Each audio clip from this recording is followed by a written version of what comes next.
Hi, I'm Mon and welcome back to Don't Take the Box. First of all, I'd like to apologize for the background noise.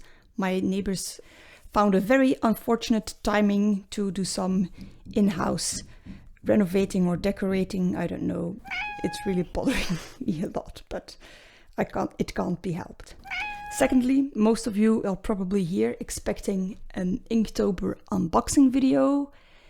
It's going to be something a little bit different, because I figured that I already have so many ink supplies that instead of buying a box, I would make my own. And while I was selecting the items that I wanted for myself, I came across so many things that I also decided to make an inspiration box. And it's going to look like this. For now, it's empty.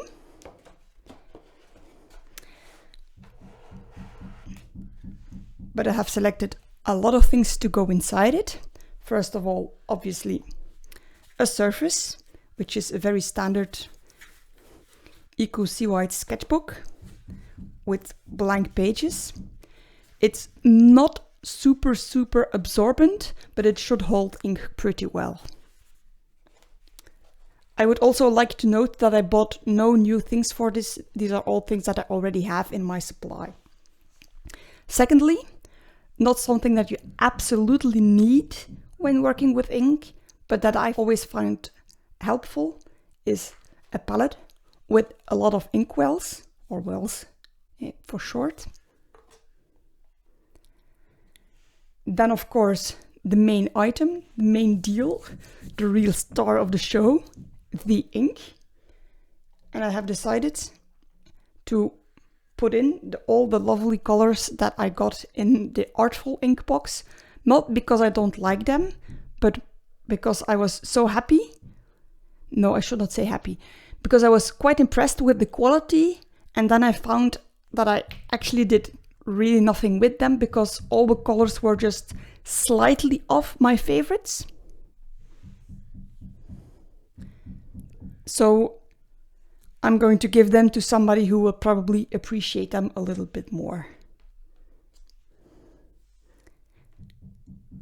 There you go.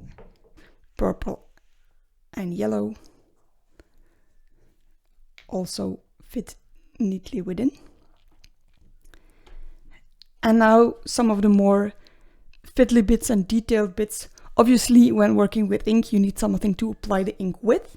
And I have selected not only a dip pen and some nibs, but also two brushes, one in size 6 and one in size 3, which is very handy when you want to apply like a big wash.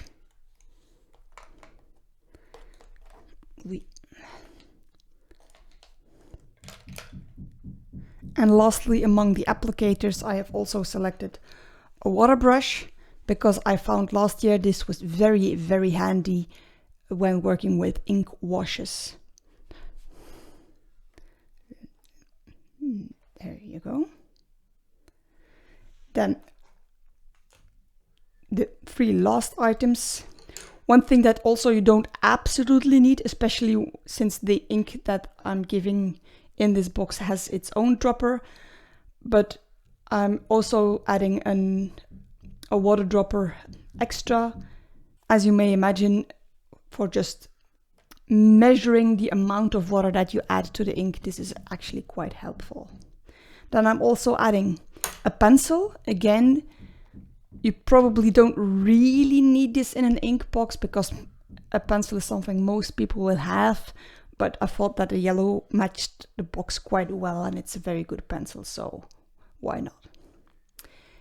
And lastly, I'm also adding a paint marker for highlights. Obviously, it's in white.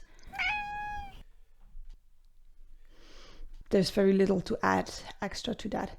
It's probably not the finest point, but I thought that this point actually worked quite well when I used it. So the lucky recipient this year of my Inkspiration box will be my mother-in-law, but I hope to make some other people very enthusiastic about this. If there's somebody that you would like to inspire, I can highly recommend putting together a box like this.